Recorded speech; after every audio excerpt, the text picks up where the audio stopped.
Good afternoon, everyone. Good afternoon. Welcome back again to our MIT. MIT stands for Men in Training, Mentoring, Recovery Support Group. The goal or the idea of this group is to reshape the minds and lifestyles of men or women, and women, not or, men and women, into a better perspective, give them a better perspective of how to deal with life on life terms. And that means basically entails to have a better approach to dealing with challenges when we're faced with them. All right, my name is Craig. I am a certified peer recovery specialist here at Capital Recovery Center. And so today, without further delay, I'm going to bring an article that I went online. I was thinking about this information that I'm going to bring to you, and I hope it's something that can bring some enlightenment to those who may be watching. This article is brought to us by Granite Mountain BHC.com. All right. And so let's get right into it. Today's title: Rebuilding Your Life After Addiction. M.I.T. Mentoring Recovery Support Group. Yes.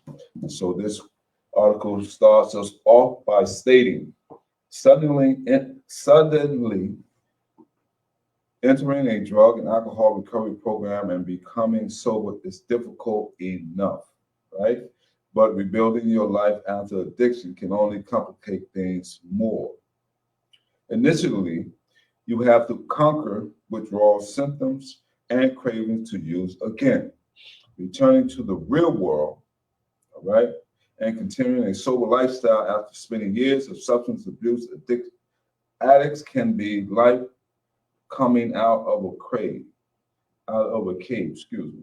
Returning to the real world and continuing a sober lifestyle after spending years of substance abuse addict can be like coming out of a cave. So it's basically what it says.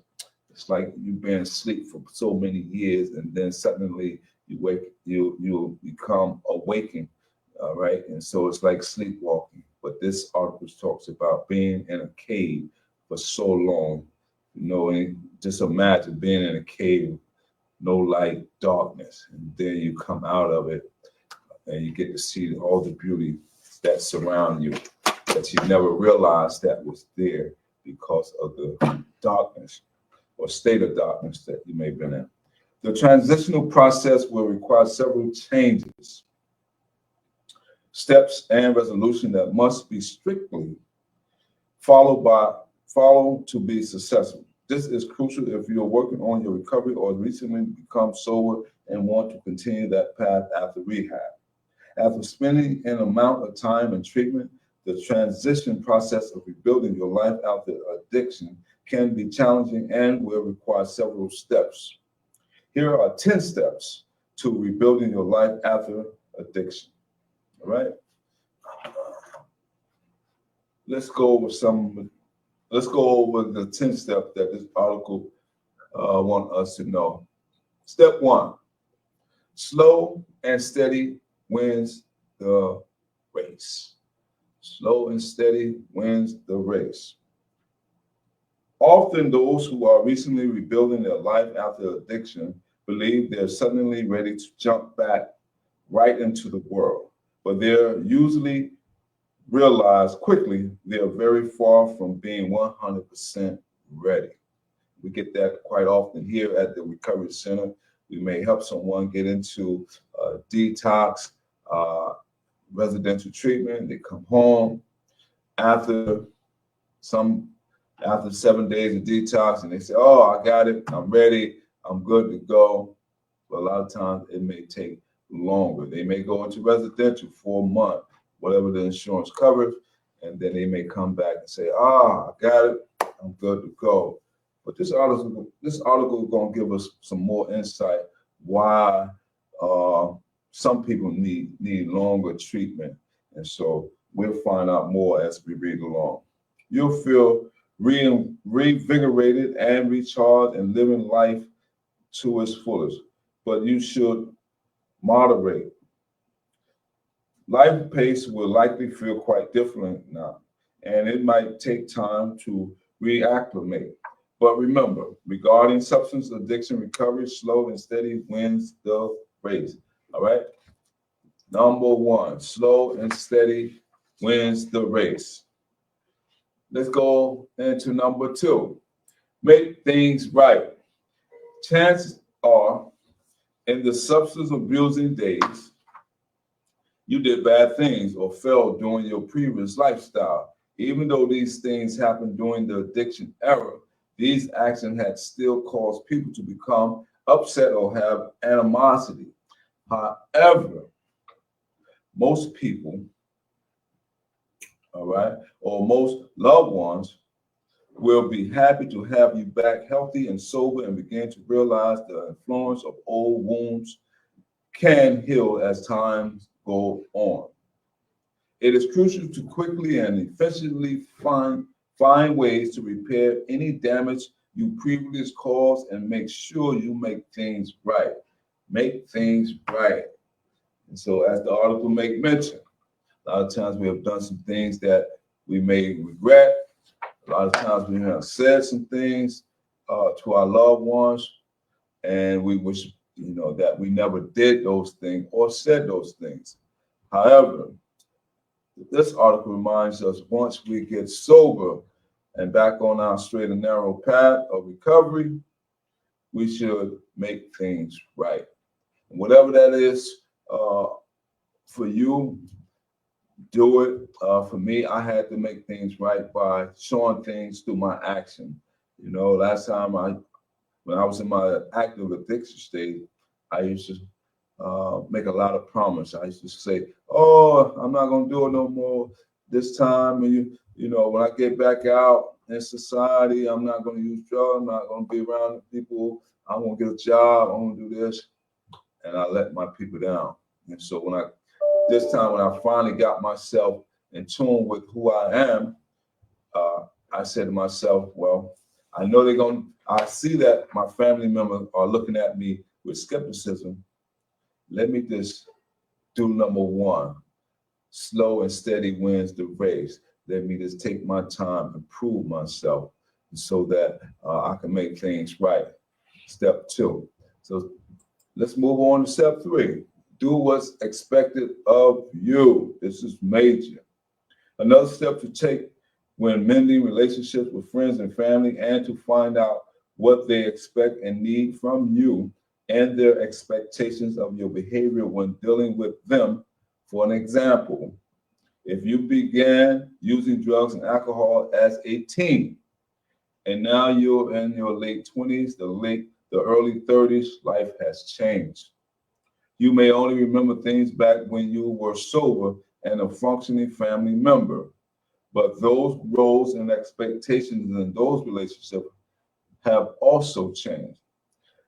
This discussion isn't only for your sake, but for the sake of your loved ones too. Remember, this is a mentoring recovery support group. And so when we're talking about mentoring, we're talking about pouring into someone else's life with some newfound information, some new tools to use so that we can make each other much better, much stronger, much influential in the lifestyles of people who we come in contact. And so it's as if it says iron sharpen iron.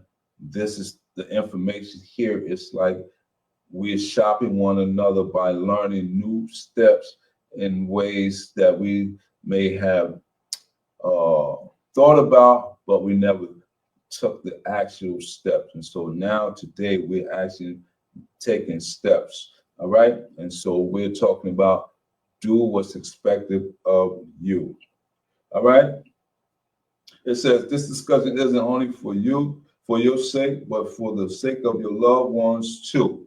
They have gotten used to viewing you as a substance abuser and will continue to think of you that way unless you can show them differently. Remember, I had to show more so than I talked about. All right. They may even expect too much now that you are back to being sober.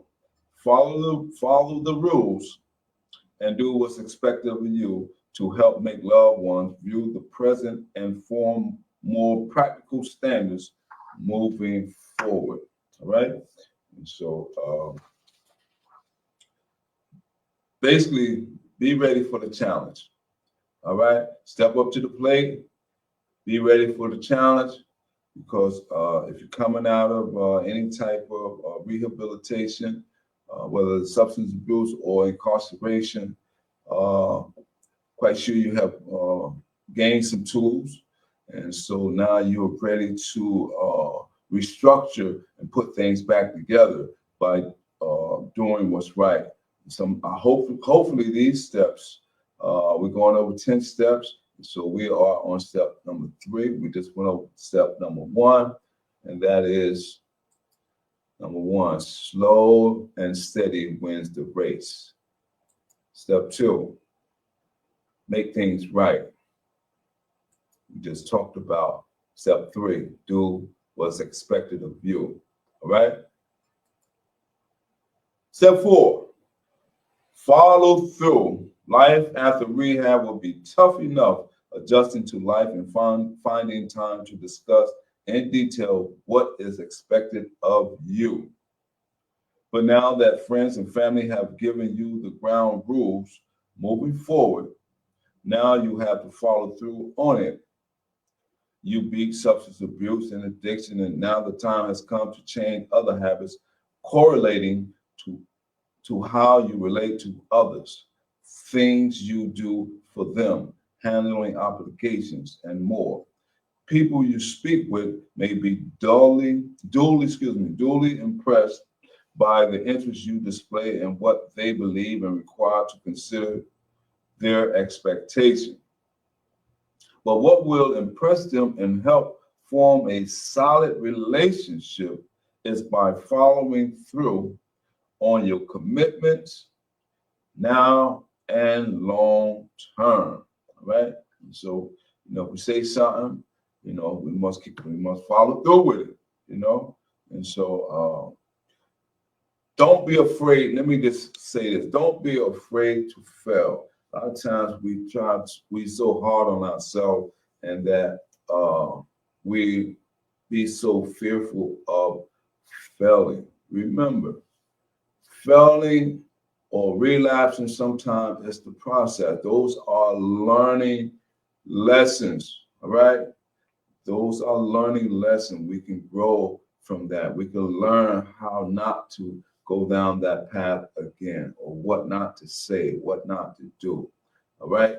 But you have, in order to grow from a failed lesson, we have to put more diligence into that which we're seeking for better results. And so we must gain more data. Once we gain more data, we're able to implement and perfect our plans going forward. Let's put it like that. Step 5. It's going to be tough for a lot of people. And I know it's tough for me, but that's something, and a lot of times people say, oh, you're just being selfish, you're thinking about yourself. Well, sometimes I have to think about myself because I have so much to lose. And so step 5, leave old friends behind. I'm not going to give you my viewpoint. Let's see what the article says, and let's see what this article viewpoint entails. After leaving rehab, it is crucial to cut ties with all previous substance abusing and addictive friends from the past. Okay? Regardless of the support they claim they'll give you during your path to sobriety, the fact is their presence will only stall your progress. Even in situations where it's a good friend or even a family member, they will bring you down and possibly trigger you to use again. All right. We have friends like that. I know I have friends like that who mean well. I know they're good people. I know their personality. I know that they mean well, But if they're still in the state of addiction or say still living in old behaviors and glorifying those behaviors and glorifying things that we may have entertained in the past, that can trigger me and it may trigger you. But you have to be the judge of that for yourself. During individual psychotherapy sessions, you'll learn that even friends and family members who are happy that you will become sober still may not fully support your new lifestyle. But don't take that personal. They're just afraid you'll push your get clean ways and lifestyle onto them. They realize your lives are going in an entirely different direction with them on the opposing end of the spectrum. Even if that's not the case and you'll still fully support each other, hanging with others getting drunk or high will only tempt you. Being around them can at any moment trigger a relapse. So stay away or keep it at busy. Keep it at busy, formal meeting places. No amount of sentiment is worth your health, your happiness, and especially your sobriety. Leave old friends behind. So in so many words, it's saying you deserve the best for yourself. All right? Listen, I know we love to, reminisce about old times and things of that nature. Sometimes we may have to do that from a distance. This article say if you're going to do it, be around a busy place. Know your limits. Do not indulge in too much old behaviors. All right. Let's move forward. Step 6. Finding new hobbies. All right. Back in the substance abusing days, everybody's life probably revolved around seeking and consuming drugs or alcohol. And the moment you weren't occupied with using substances were perhaps overshadowed by thoughts or when and how you were going to schedule using again. So now that you're clean, what will you do with your free time now? I'm glad you asked. Substance addiction has left a giant hole in your life. And now is the time for you to fill that hole with something productive, engaging, and fun. Finding new hobbies is easy. Try by volunteering, pursuing further education, or other positive and fulfilling hobbies to keep new life on the right path. Right? Find some new hobbies. I am a person who always was wondering. I never really knew how to actually fish. And then one day I was at my church. Our church had a fishing trip, and the fishing trip was going out of state, going out of the state, and we were going on the boat. And we went out on the boat, deep sea fishing, and the guy told me, one of the deacons from the church, he said, man, we catch so many fish. He said, make sure you bring your cooler because you're going to have so many fish, you may have to throw some back. I said, can't be that many fish. So he said, once you drop your line in and your bait, they're just going to be biting. I said, boy, that sure sounds nice. But let me see for myself. And sure enough, I put that bait on that hook, put on the line, and I threw that line out and dropped it into the water. And next thing I felt something tug. He said, when you feel something tugging, pull your line up because you got it. And sure enough, I pulled the line up and here it goes. There go that old fish. And then I just kept doing it. It was so much fun. But the point I'm making is that I went with people of my church, and we went out deep sea fishing, and we had a good time, a bunch of men. And so it was, had some nice, clean fun. You know, nobody was consuming any alcohol. But the thing is, I never experienced that. And so this article is talking about finding new hobby, finding new activity, finding things that you can do that doesn't involve or entail alcohol or drugs. There's so much to do. That's one story that I want to share because reading this article had me reminiscent of doing something fun without the use of alcohol or drug. I think I want to share that with you. All right, let's move on. I hope you like that story because it is a true story. Step 7, start exercise. Oh boy, here we go. Very challenging. I start, I stop, I start, I stop. But let's see what the article says. Think back to the days of drinking and abusing substances. How often did you work out during that period? Although now you're clean and sober, are you in good health? Good question. Good question. Are we going to the doctor? Are we getting our eyes examined? Are we getting a physical? You know, things can be going on, including myself. Things can be going on, unbeknown, underneath the hood, what is going on. And we need to find out. We need to go to the doctors. You know, are we in good health? Those who start exercising can feel a world of difference regarding improving overall brain health. Wow. They're talking about overall brain health, boosting energy levels, feeling of self-confidence, and sense of well-being. All right. So this is very important here. Start exercising. That includes me too. Whether it's hiking, swimming, yoga, cycling, pilates, joining a gym or a team sport, exercise can take things to a whole other level.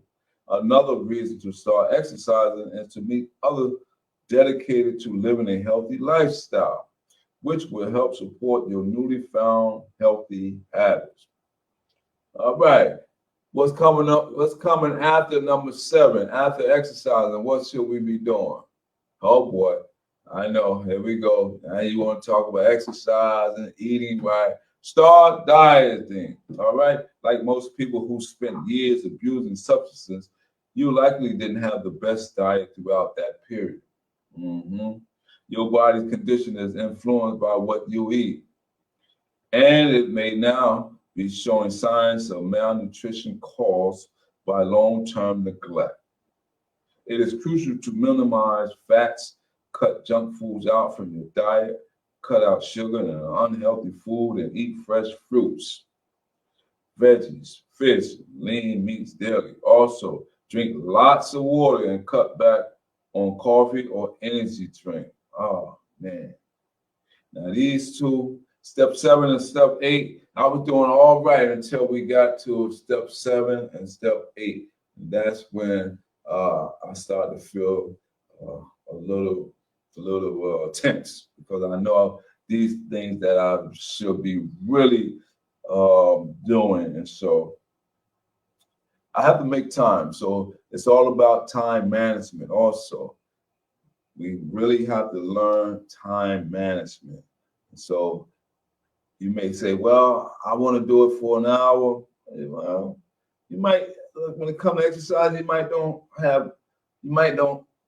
if you're just starting out, myself, I would suggest, let me keep the focus on myself. For me, if I was just starting out exercising, I probably would do maybe, I think it would be beneficial. Let me put it like that. I think it'd be beneficial for me if I was just starting out exercising. It would be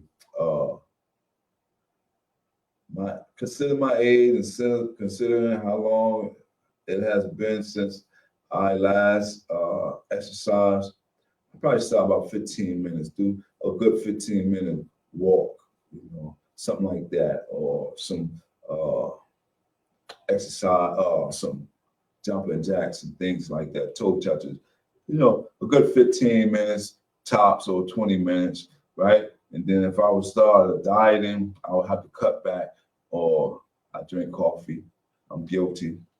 Don't take it, don't hurt me, don't take it out on me.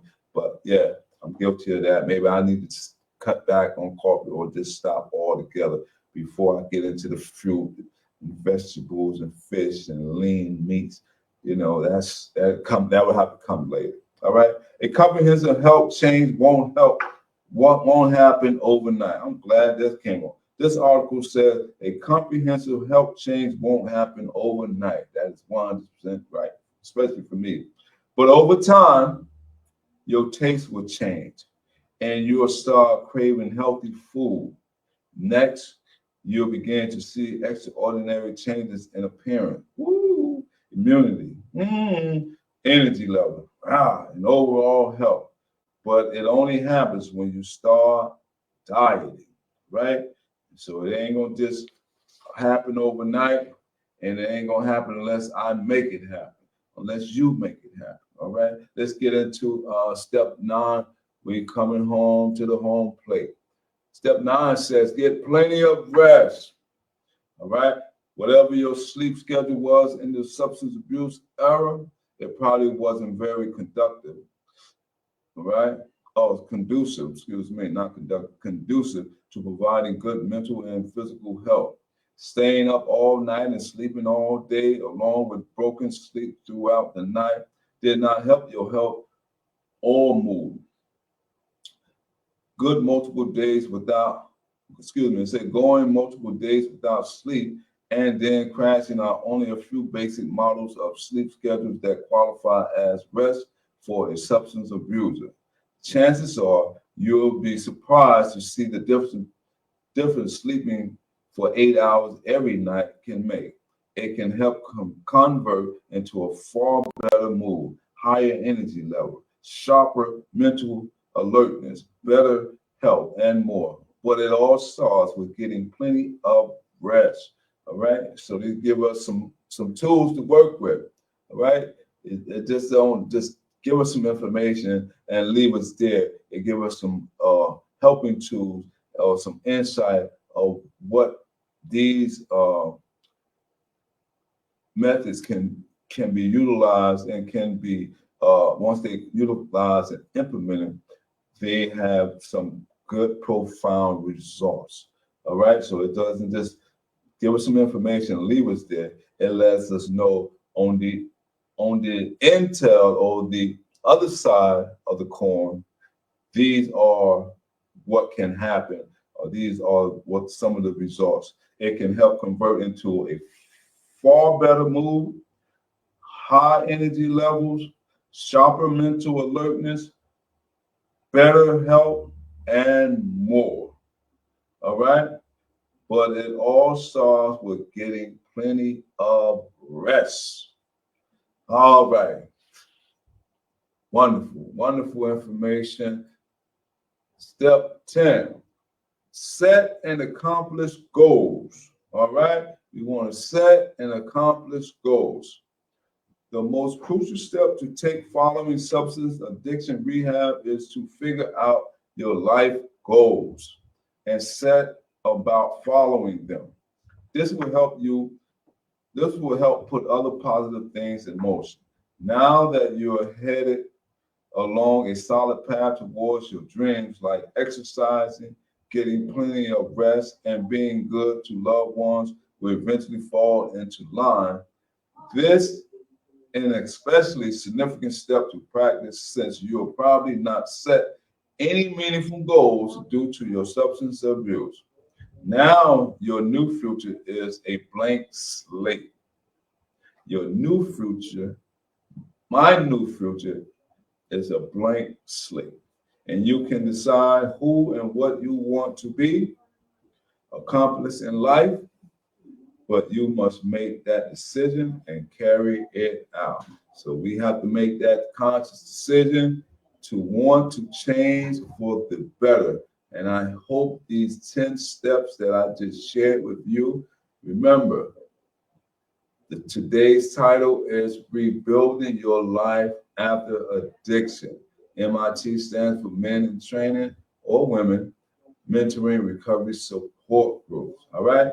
Until the next time, I hope I shared a little insight of what I know or what I have experienced. And I hope this information from this article has been intriguing so that you may begin to, if not take heed to all 10 steps, but find some that would best fit your lifestyle. Until the next time, time management is important. Remember, reconciliation is also important, and a healthy lifestyle is definitely a must. All right, take care. Until the next time, I'm Craig, signing out.